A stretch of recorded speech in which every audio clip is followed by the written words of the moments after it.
Hello and welcome to this 8th episode of the Shift English podcast. My name is Joseph and I am a British American living in New Orleans, Louisiana. It's nice to be back with you again, and a special welcome if it's your first time listening. My goal here, as always, is to help you learn English in a natural, relaxed way while exploring some original and interesting topics. We are just past Halloween here in the USA. I know Halloween isn't such a big deal everywhere in the world, but let me tell you, here in New Orleans, people go all out for Halloween. Yes, nice phrase to kick today's episode off. To go all out.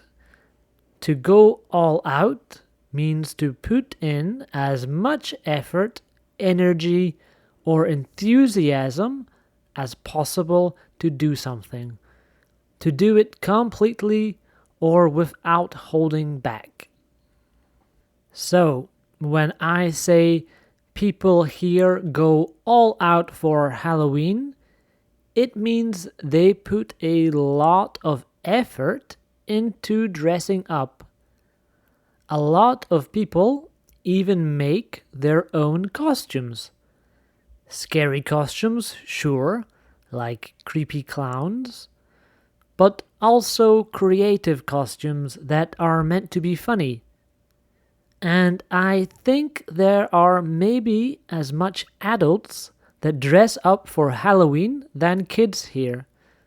Maybe more, honestly. And what do all these adults that are dressed up in their costumes do for Halloween? Well, they go party typically. They go to the bars. They go to the clubs. They walk around the streets to show off their costumes so that others can see the costumes they put effort in to create. Halloween is a fun time. As a kid in the United Kingdom, I would go trick-or-treating, knocking on doors in my ghost costume, or whatever the costume was that year. I would tell a joke with my friends or my brothers, get some sweets, or candy, as they say here in the USA. So Halloween is a holiday I grew up with, and I know well. I get it. I understand it. But Thanksgiving, on the other hand, is North American only. It doesn't exist in the United Kingdom. In the United States, Thanksgiving is celebrated on the 4th Thursday of November every year. So this year, 2025, that will be Thursday, November 27th. Now that Halloween is over, the attention here is on to Thanksgiving. And I have to admit, after living in the United States for more than 10 years, I still don't really understand Thanksgiving. Every November, I see people traveling across the country talking about turkey, football, and giving thanks. And I always think to myself, wait, what exactly are we celebrating again? What is everyone so thankful for? When I first arrived in America, I thought Thanksgiving was just an excuse to eat way too much food and then fall asleep on the sofa, which, to be fair, isn't entirely wrong. But the more I've learned, the more I've realized that Thanksgiving is this mix of history, myth, tradition, and emotion, all wrapped up in one big meal. So, in today's episode, we're going to explore what Thanksgiving really is about, where it came from, and what it says about American culture. And along the way, as usual, we'll learn some new English words and expressions. Remember, there is the full transcript for free at ShiftEnglish.com, along with a list of trickier vocabulary and their definitions. So, when you're ready, grab your imaginary plate of turkey, settle in, and let's get started. Before we talk about Turkey and football, I think it's worth asking how this whole thing began. Because Thanksgiving is one of those holidays that a lot of people in North America celebrate, but if you ask 5 people what it's about, you might get 5 different answers. Which is part of why I needed to do this episode to better understand. The traditional story, the one most Americans grow up with, starts in the year 1621. A group of English settlers called the Pilgrims had recently arrived in what is today the state of Massachusetts. They had survived a difficult winter. Many people had died, and when the next harvest came, they wanted to celebrate being alive. According to the story, they shared a big meal with the local Native Americans who had helped them survive that first year. And that meal, we are told, was the first Thanksgiving. Now, whether that exact meal really happened the way we imagine is another question.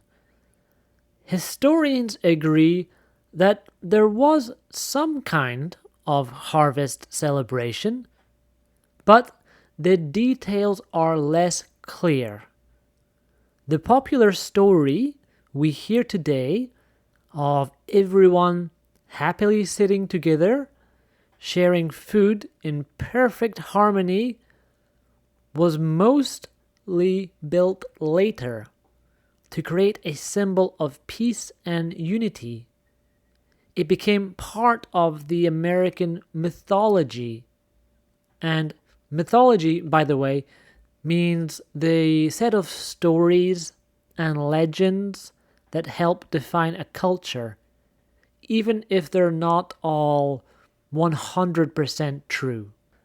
Honestly, I don't want to sound too skeptical, which means doubting that something is true or right, but I am skeptical that this is the reason really that Americans celebrate Thanksgiving. Considering what white European settlers did to Native American communities, well, it wasn't exactly one big happy family, as I'll discuss a bit more later. I think the Pilgrim story was a clever bit of propaganda used later, a clever story used later. And largely, it came to exist thanks to a very interesting woman called Sarah Josepha Hale. In fact, in studying the origins of Thanksgiving, her name came up again and again. I could do a whole episode on her alone, frankly. But briefly, for now, Sarah Josepha Hale was an American writer, activist, and editor of one of the most popular magazines at the time. And remember, this was around the very early 1800s, when women had very limited rights. Interesting side note, she also wrote Mary Had a Little Lamb, a nursery rhyme for children, which just about all native Anglophones learn when very young, myself included. Anyway, I definitely recommend doing some research on this interesting historical person if you have some time. But why she is important in our story is because she personally campaigned for Thanksgiving to become a national holiday. She believed the country needed a moment of gratitude and togetherness. She wrote several letters to several presidents who weren't convinced, who didn't agree to make Thanksgiving a national holiday. Eventually, after 17 years in fact, President Abraham Lincoln agreed. In 1863, during the American Civil War, one of the darkest periods in US history, he declared Thanksgiving an official national holiday. The idea was to remind people to be thankful even in difficult times. So, what started as a harvest meal in one small colony became a national tradition of thankfulness. And over time, a massive dinner involving millions of ovens, billions of calories, and a terrifying time to be a turkey. Sorry, turkeys.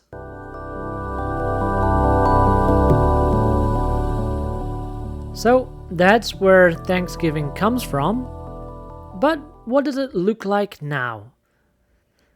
Well, today's Thanksgiving has changed a lot from that small harvest meal in the 1600s.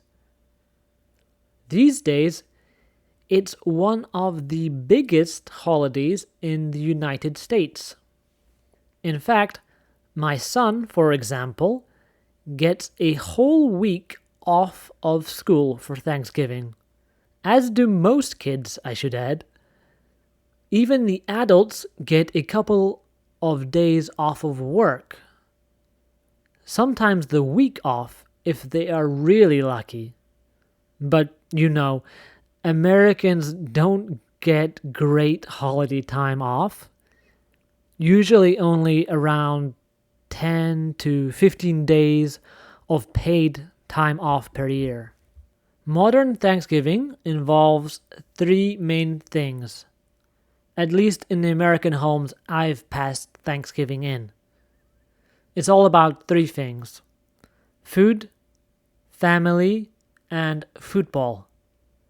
American football, I should add. Too bad. I would be way more into it if it was regular football. First, the food. Almost every household has some kind of huge meal, usually with a turkey in the center of the table. Turkey is the star of the show, the dead star of the show. Okay, not very funny. People also prepare mashed potatoes, gravy, stuffing, cranberry sauce, and pumpkin pie for dessert. it's not exactly a light meal. In fact, there's a funny expression people use: I'm stuffed. It means you've eaten so much that you feel completely full, like a turkey stuffed with bread. But Thanksgiving isn't just about the food. It's also a time when families travel, often long distances, to be together. In fact, the day before Thanksgiving is usually the busiest travel day of the entire year in the US. Airports are full, highways are packed, and patience levels are, well, low. It's kind of like Christmas in this sense. Travel is kind of a nightmare. Then there's the football. Thanksgiving Day always includes big American football games on television. Some families even play their own games outside before dinner. Yeah, because playing after would not be possible. After eating Thanksgiving, the only thing possible is taking a nap, laying down on a couch and sleeping. Or maybe watching the famous Macy's Thanksgiving Day Parade from New York City with the giant balloons floating between the skyscrapers. Just like the Pilgrims did back in 1600. Yeah, not exactly. For many, Thanksgiving is a warm and happy time, a chance to eat, relax, and reconnect. But let's be honest, sometimes it can also be a little stressful. You have all the family members together in one place. Everyone is tired of cooking, and sooner or later, someone brings up politics. If that happens, people usually say, let's not talk about politics at the dinner table. It's one of those unspoken rules that helps keep the peace. Especially right now, my God, it is really best to avoid politics. And so, yeah, the food, the football, and the family chaos. But what about this aspect of being thankful? It is, after all, called Thanksgiving. How is that aspect present in modern day Thanksgiving?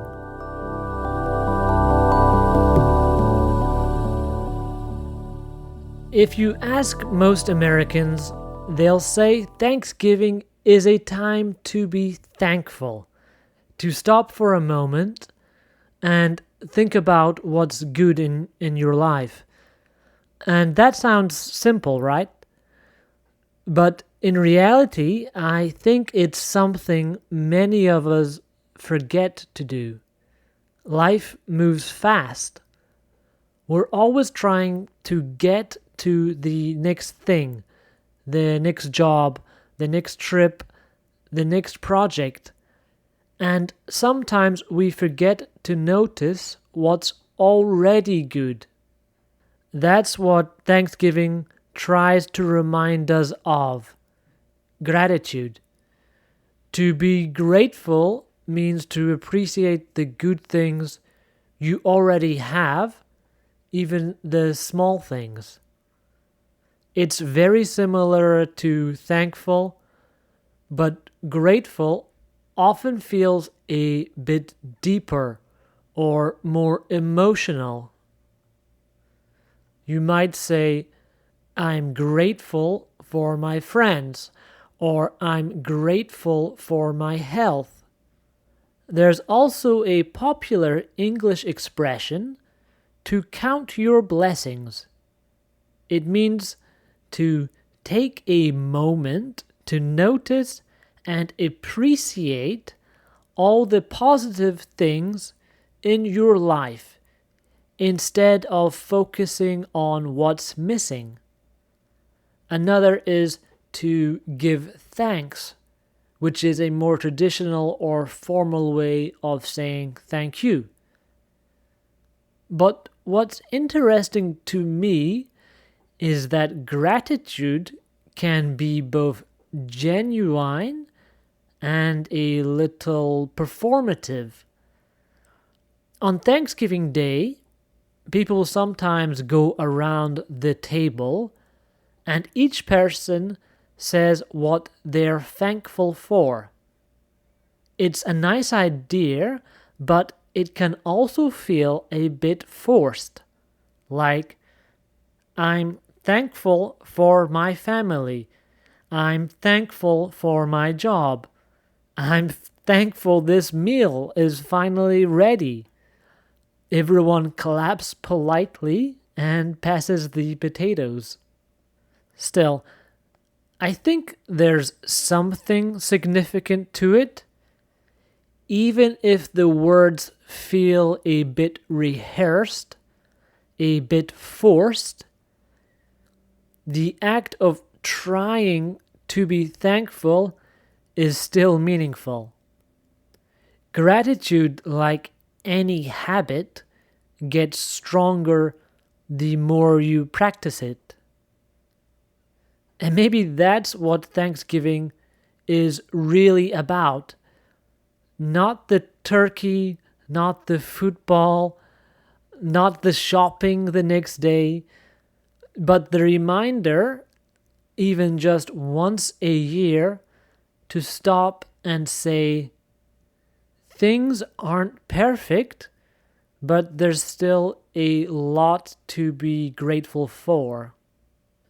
But before I start sounding so happy about Thanksgiving, I did say earlier that there is a complicated side to this holiday, a darker side.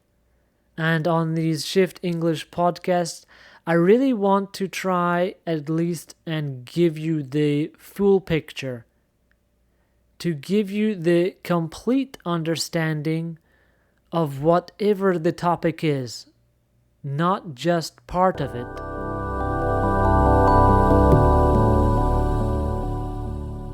Of course, like many traditions, Thanksgiving also has another side, a more complicated one. Because while the story of pilgrims and Native Americans sharing a peaceful meal is comforting, it leaves out what happened afterwards.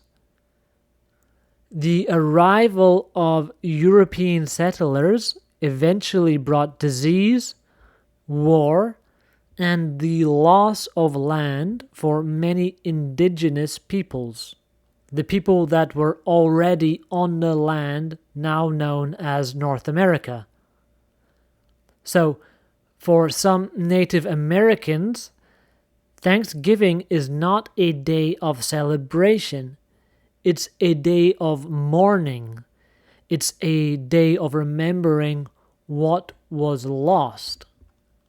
In fact, every year, on the same day that most Americans are eating turkey, groups gather in Plymouth, Massachusetts, the same area where that first Thanksgiving supposedly happened, to remember their ancestors and to honor their history. They are not rejecting gratitude, but they are asking people to remember the full story. I think this is a rather poignant gesture. Poignant is a word I like a lot in English. It has a softness to it, a subtlety to the way it sounds.